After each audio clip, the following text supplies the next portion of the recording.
Hello everyone, मैं doctor Swati Sharma English सूत्रा में आप सभी का स्वागत करती हूँ अपनी जूनियर सीरीज के साथ। कैसे हैं आप सभी? और जो लोग पीजीटी के इंटरव्यू के लिए जिन लोगों की कॉल आई है, बहुत बहुत कॉन्ग्रेचुलेशंस मेरी तरफ से। और इंटरव्यू की तैयारी अच्छे से कीजिए। जो जो डॉक्यूमेंट्स जरूरी हैं उन डॉक्यूमेंट्स को इकट्ठा करके अपना जो है अपलोड करिए उस पर। और कोई भी गलती मत कीजिएगा, क्योंकि ये आपके भविष्य के लिए बहुत घातक सिद्ध होगा नहीं तो। और बेस्ट ऑफ लक मेरी तरफ से। आप लोग जरूर जो है इसमें कामयाब होंगे। इंटरव्यू की तैयारी करने के लिए बहुत ज़्यादा अपने आप को एक्सर्ट ना करें। बिल्कुल कूलली जो है जब इंटरव्यू देंगे तभी आप इंटरव्यू में सफल हो जाएंगे। तो चलिए इसी बात के साथ आगे मैं पढ़ाना शुरू कर रही हूँ। और इसके साथ एक बात मैं आप लोगों को और बोलना चाहती हूँ, जब भी मैं कोई चीज पढ़ाती हूँ तो प्लीज ना म्यूट करके ना देखा करें, ठीक है? कई बार क्या होता है कि मैं जब कुछ लिखती हूँ तो वो ऊपर नीचे हो जाता है। और आज ही किसी ने ये कहा कि भाई जो है कोई क्वेश्चन पे था, हालांकि बहुत पुराने क्वेश्चन थे, कि मैंने ये बताया है। तो मैं आप लोगों से फिर से कह रही हूँ कि जब भी आप वो पढ़ते हैं तो ध्यान से सुना करिए कि मैं क्या कह रही हूँ, क्योंकि आपने ध्यान दिया नहीं, ध्यान जो है भटका तो दुर्घटना जो है वो घट जाती है। कुछ का कुछ समझ में आता है और फिर उसके बाद आपको लगता है कि ये जो यहाँ पर इंसान खड़ा है ये बहुत बड़ी बेवकूफ है, इसको कुछ पढ़ाना नहीं आता। इसकी जो ये सीरीज है इस पे एक क्वेश्चन की क्योंकि हम गलत समझे तो भाई इसकी क्वेश्चन पे हम डाउट खड़ा कर दें, ऐसा नहीं है। प्लीज जब भी सुनते हैं तो ध्यान से सुना करिए और ध्यान से एक दो बार ठोक पीट के बजा लिया करिए कि हाँ भाई अगर मैंने गलती करी हो तब मुझे आके बताइए। नहीं तो कम से कम एक दो बार लेक्चर को ध्यान से सुन लीजिए कि कहीं हमने तो गलती नहीं कर दी। भाई ऐसा है, गलती तो आप भी कर सकते हैं ना, तो ये सोच के करा करिएगा, ठीक है? और फिर वही वाली बात कह रही हूँ, जब पढ़ें तो ध्यान से पढ़ें। जो कुछ भी पढ़ा रही हूँ, जहां कहाँ टिक लगा रही हूँ, क्या बोल रही हूँ, वो चीज को ध्यान से सुन लिया करिए, ठीक है?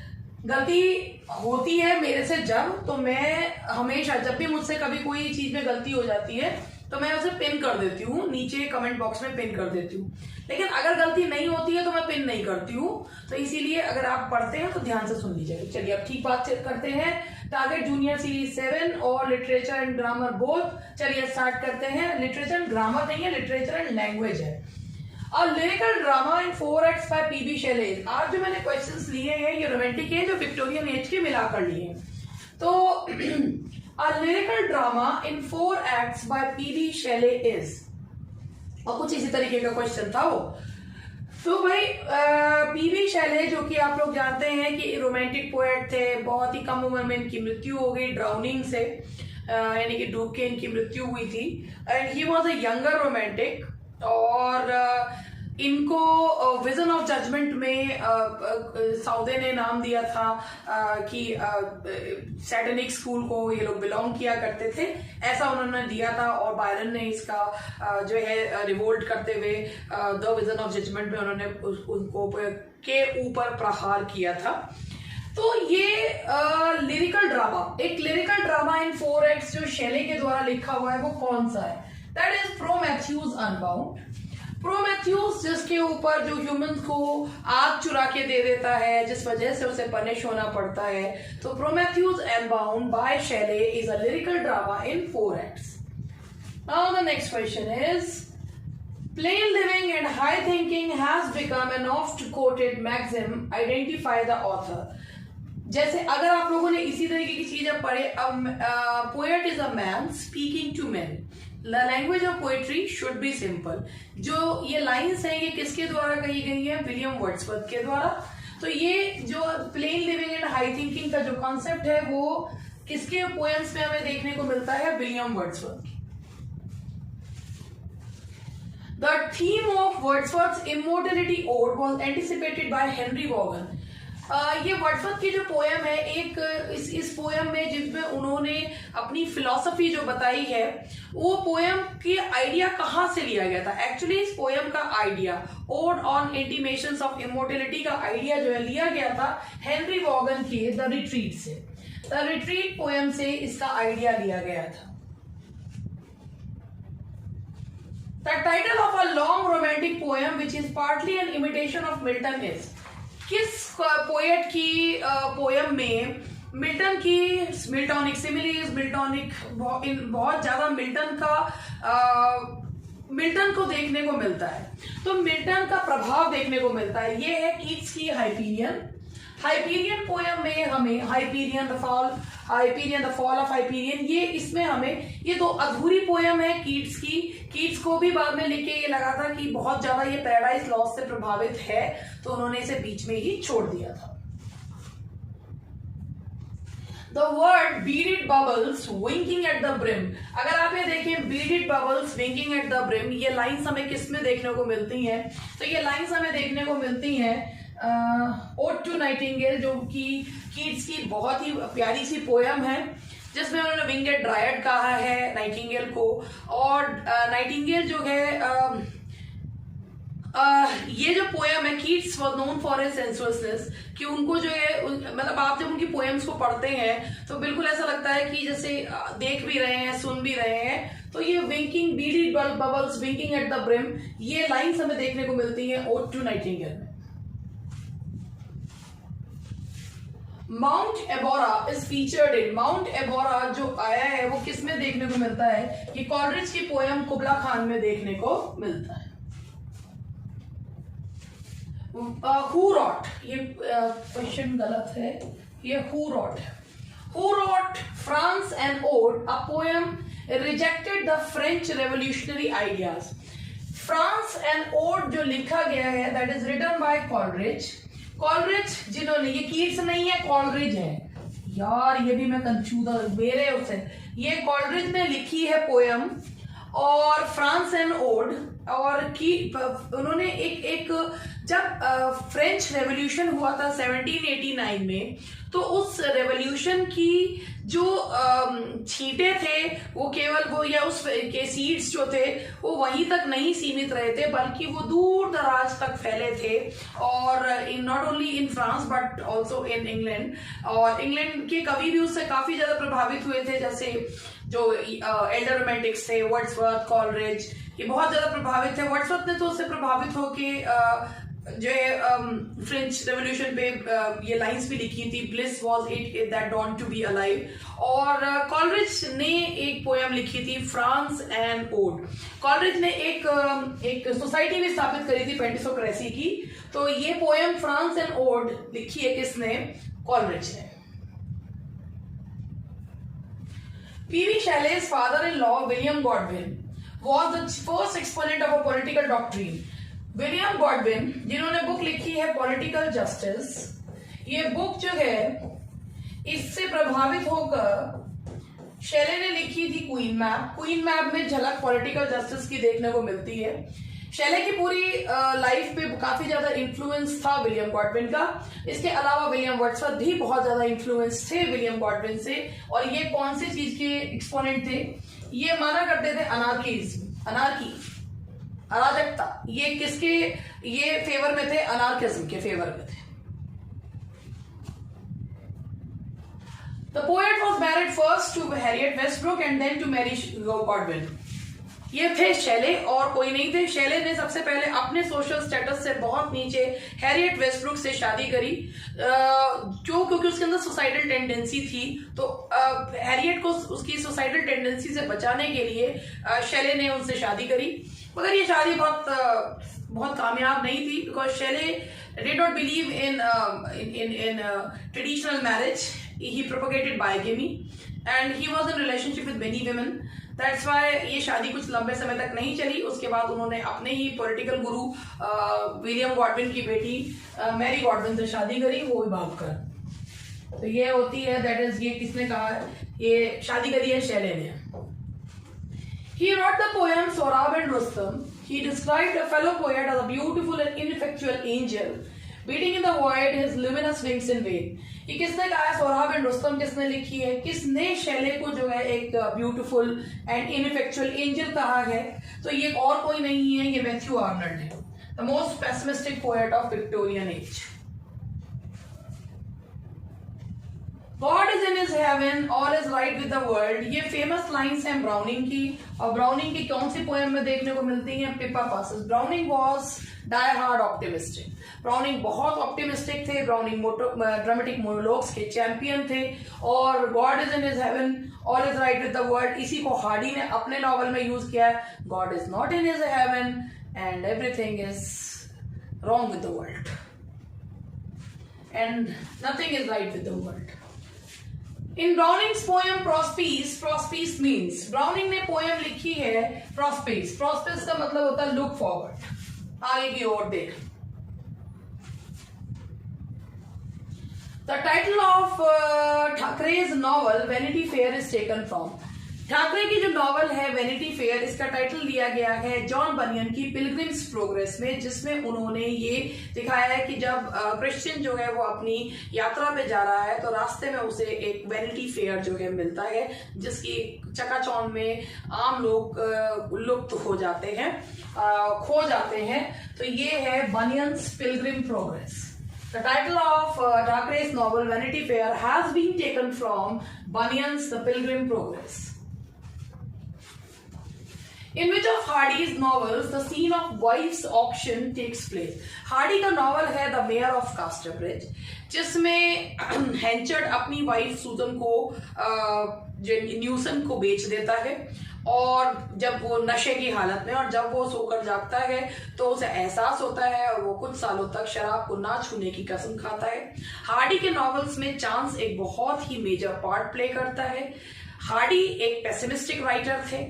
हार्डी मानते थे जो इमानेंट विल में यकीन रखा करते थे। What is फेटेड can not be abetted, जो सोच रखा है ऊपर वाले ने वो तो होके रहेगा, कोई भी चीज उसे चेंज नहीं कर सकती। तो ये लाइंस जो है, ये जो वाइफ ऑक्शन सीन है, that is the mayor of कास्टरब्रिज। Who said the history of the world is but the biography of great men? Biography के बारे में अगर हम बात करें तो बायोग्राफी जो होती है वो एक व्यक्ति के बारे में कोई और लिखता है, उसके जर्नल्स, उसकी डायरीज, बिल्स वगैरह से उसकी लाइफ के बारे में पता लगाता है। बायोग्राफीज होती क्या है? एक्चुअली ये पार्ट ऑफ हिस्ट्री होती है, क्योंकि इसी से हमें पता चलता है कि इतिहास में क्या घटा, क्या चीज है। तो बायोग्राफीज जैसे हिस्टोरिकल प्लेज होते हैं, they are sort of biographies. और ये कहा किसने है कि the history of the world is but the biography of great man? ये कहा है कार्लाइल ने, said by Carlyle.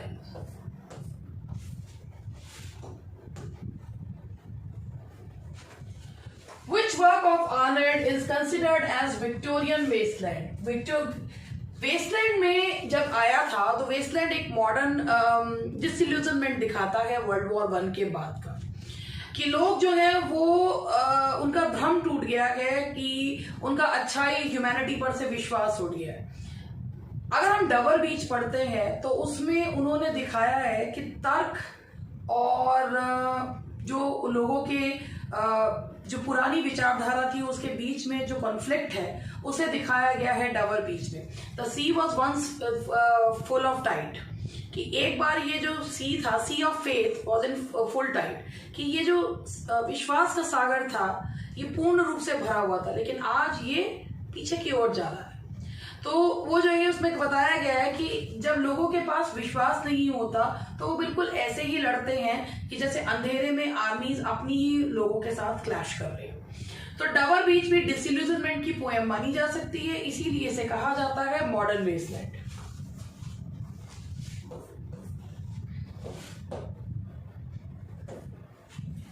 Oscar Wilde pays an explicit tribute to Keats and Shelley in his. Oscar Wilde ने Keats and Shelley को अपने work the picture of Dorian Gray, इसमें उन्होंने उन्हें ट्रिब्यूट पे करी है। Which of his novel in Hardy's words tells of a deadly war waged between flesh and spirit and of the tragedy of unfulfilled aims? Hardy ने एक novel लिखी है जूड द ऑब्स्क्योर, जिसमें उन्होंने लिव इन रिलेशनशिप और man women relationship को बहुत खुलकर बताया है। वो भी उस एज में बताया है जो एज जो है age that age was full of conflict, जिस एज में विक्टोरियन कॉम्प्रोमाइज के लिए फेमस थी। जूड द ऑब्सक्योर के लिए हार्डी को इतनी ज्यादा क्रिटिसिज्म झेलनी पड़ी थी कि he had to stop writing, और जूड द ऑब्सक्योर को लोगों ने जूड द ऑब्सीन बना दिया था। तो ये deadly war between flash and spirit जो है वो किसमें देखने को मिलता है? जूड द ऑब्सक्योर में। Now the next question is, who propagated disinterestedness in literary criticism? Disinterestedness ki means one should be objective while putting forward his criticism. तो ये किसने प्रोपोगेट करा है? That is none other than Arnold. ये Arnold ने जो है वो कहा है। Which poem of Tennyson begins with the words I hate? Tennyson की कौन सी पोएम जो है वो शुरू होती है आई हेट से? That is mod.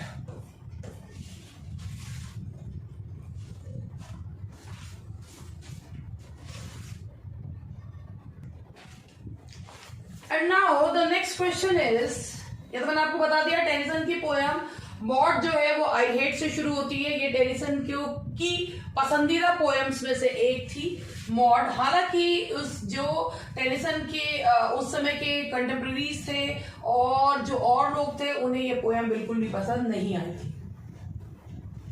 The Victorian age is called, Victorian age को माना जाता है एन एरा ऑफ कॉन्फ्लिक्ट, क्योंकि इसमें मोनार्की और democracy, conjugal relationship versus free sex and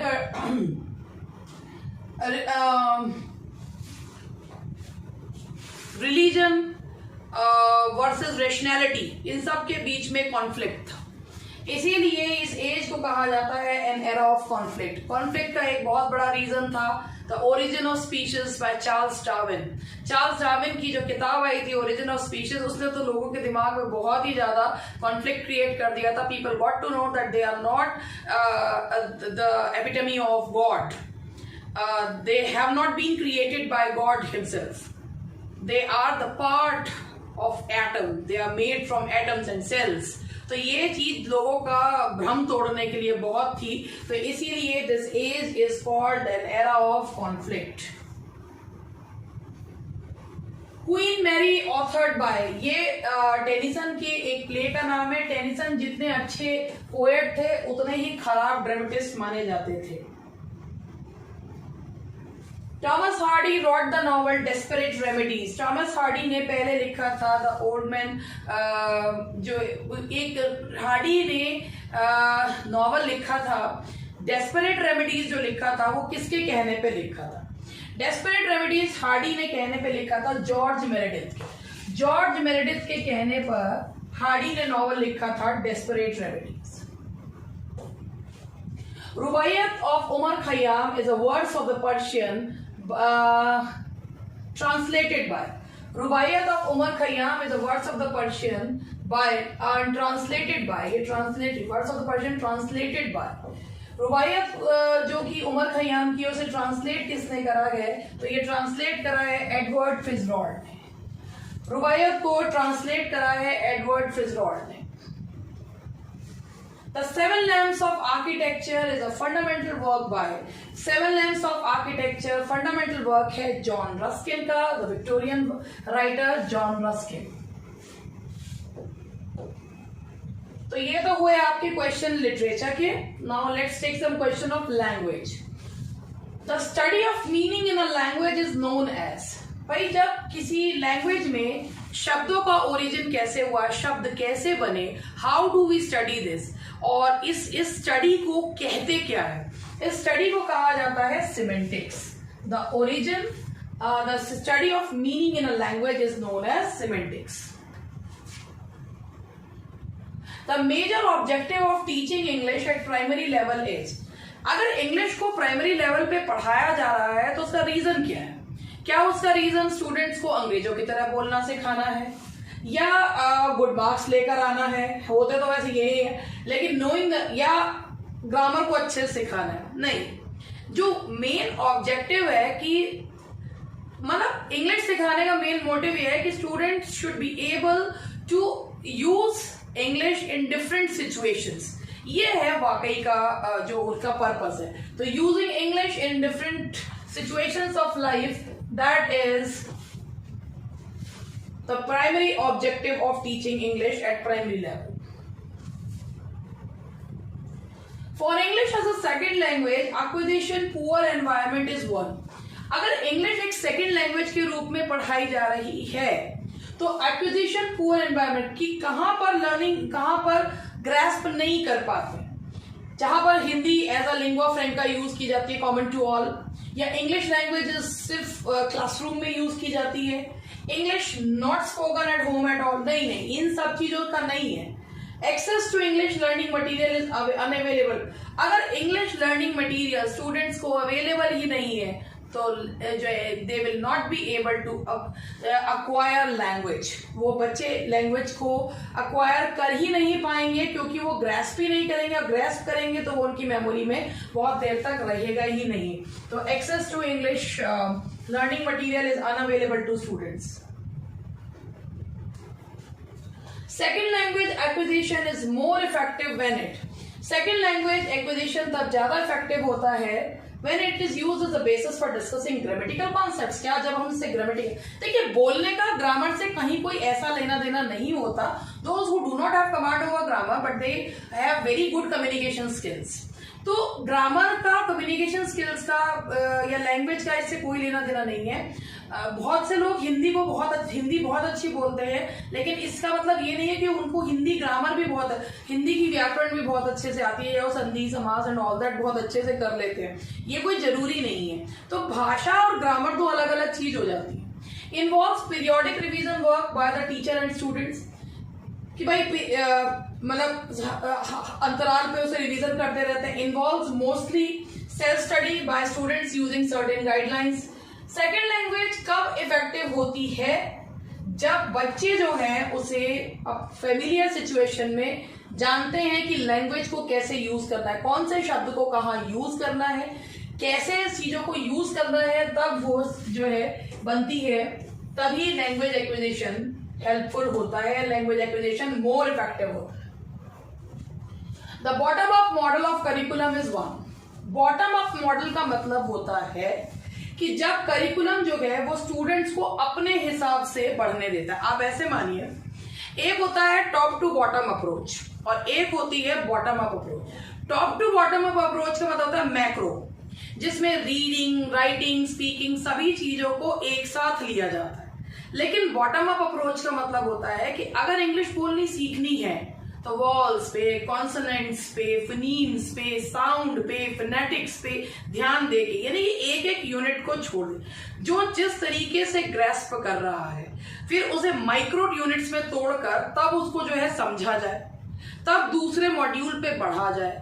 ये नहीं कि पहले से ये मान के चला जाए कि हाँ ये चीज इन्हें आती है, इसके बाद ये, इसके बाद वो होती है top to bottom approach. Bottom up approach जो होती है वो लर्नर बेस्ड अप्रोच होती है कि जिसमें उनको उनके हिसाब से आगे बढ़ने की अनुमति दी जाती है। तो bottom up model of curriculum is one where the curriculum that allows freedom for students mobility. बच्चे अपने हिसाब से बढ़ते हैं। इंक्रीज चॉइस ऑफ करिकुलर, जो उनके करिकुलर के चॉइस के हिसाब से।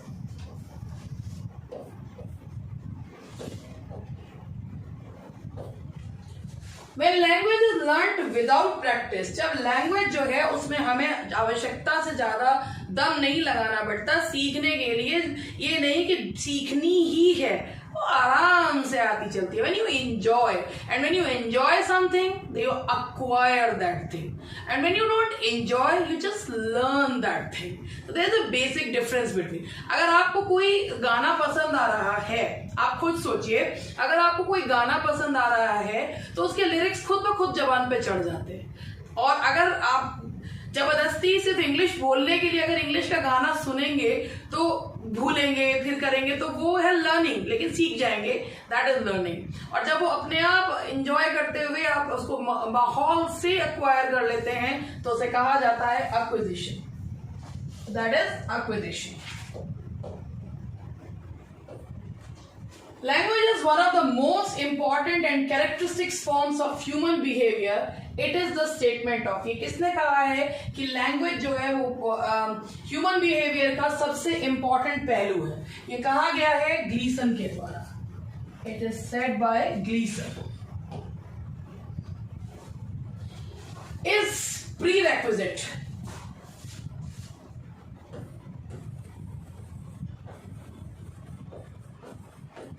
अगर कोई भी भाषा सीखनी है, चाहे इंग्लिश हो या कोई भी भाषा, मोटिवेशन होनी बहुत जरूरी है।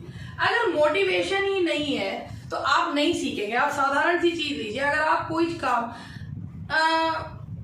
अगर मोटिवेशन नहीं है जिंदगी में तो हम वो काम करेंगे ही क्यों? अगर वो काम हमारे लिए यूजफुल नहीं है, हमें नहीं लगता वो काम हमारे लिए यूजफुल है, तो हम वो काम को क्यों सीखेंगे? हमारा वही हिसाब रहेगा, जिस गली जाना नहीं उसके बारे में सोचे क्यों? तो मोटिवेशन बहुत जरूरी है कि हाँ इस चीज से हमें ये फायदा है, इस चीज से हम आगे बढ़ने में हेल्पफुल है। और अगर कोई व्यक्ति सीख रहा है तो अगर आप उसको मोटिवेट, चाहे वो नेगेटिव मोटिवेशन हो चाहे वो पॉजिटिव मोटिवेशन हो, unless there is motivation one is not able to learn language. Language क्या कुछ भी नहीं सीख सकते, कुछ भी नहीं सीख सकते। तो इसीलिए किसी भी चीज को सीखने के लिए मोटिवेशन होना बहुत जरूरी है। अगर जिंदगी में मोटिवेशन नहीं तो कुछ नहीं।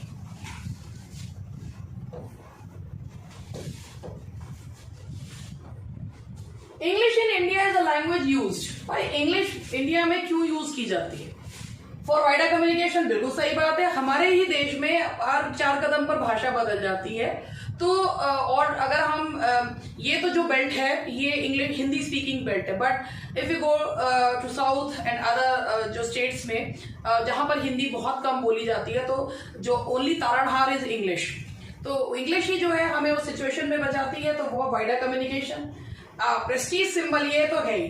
अ पर्सन डजंट नो एनीथिंग, कुछ नहीं आता, नील बटे सन्नाटा। बट इफ ही और she is well versed in English, it means बड़े पढ़े लिखे इंसान है, बड़े सोफिस्टिकेटेड है, बड़े पढ़े लिखे। तो ये प्रेस्टीज सिंबल है। For accessing to quality literature, ये भी सही बात है कि quality literature you find the books of literature. अगर हम बात करते हैं हिस्ट्री ऑफ इंग्लिश लिटरेचर, अगर आप हिस्ट्री ऑफ इंग्लिश लिटरेचर को हिंदी में पढ़ेंगे ना तो मुझे नहीं लगता कि आपको उतना आनंद है। भाई हिंदी के इतिहास की किताब, आप हिंदी साहित्य का इतिहास आप हिंदी में पढ़ते हैं तो यू एंजॉय दैट। आप प्रेमचंद की कहानियां या महादेवी वर्मा जी की कहानियां अगर हिंदी में पढ़ते हैं तो क्या मजा आता है। लेकिन अगर आप वही चीज को ट्रांसलेटेड फॉर्म में पढ़ते हैं तो उसकी आत्मा भर जाती है। दैट्स व्हाट आई, अभी मैंने कुछ दिन पहले एंटोन चेखोव की कहानी जो है वो हिंदी में पढ़ ली। मुझे मजा नहीं आया पढ़कर बिल्कुल भी, क्योंकि जो जिस भाषा में लिखा होता है ना वो उसकी आत्मा को वही समझ सकता है। तो ऑब्वियसली क्वालिटी लिटरेचर भी जो है वो एक्सेस करने के लिए इंग्लिश का यूज किया जाता है। तो सारी चीजों के लिए इंग्लिश यूज की जाती है, इसीलिए इसका आंसर होगा all of these. And now the last question of today is, when did the first debate take place?